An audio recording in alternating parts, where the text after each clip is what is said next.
വന്നപ്പോൾ പോലീസും ആൾക്കാരൊക്കെ നിറയെ നിൽക്കുന്നു. അപ്പോഴാണ് അറിയുന്നത് ഇവിടെ അയാളെ കൊണ്ട് ഇവിടെ അടക്കിയത്. 3:30 മണിക്കാണ് കർമ്മം നടത്തിയെന്ന് കൗൺസിലർ വിളിച്ച് ഇവൻ പറഞ്ഞു. ഈ രാജസേന ഇവ ഇതിനകത്ത് എന്തൊക്കെയാണ് ചെയ്യണമെന്നുള്ളത് നമുക്ക് ഒരു കോവിൽ വെച്ചിരിക്കണമെന്ന് നമുക്കറിയണ്ട. ഇവർ ഇതിനകത്ത് എന്തൊക്കെയാണ് ചെയ്യണം. ഇത് കള്ളനോട്ടടിയെല്ലാം ഉണ്ടാകുന്ന ആർക്കും അറിയാം.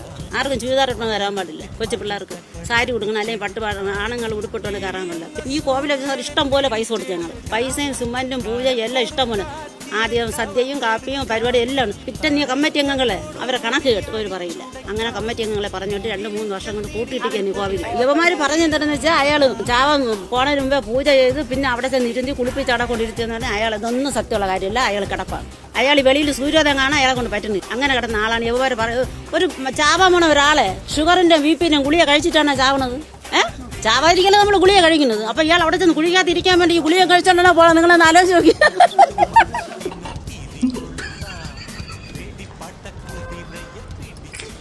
സാറേ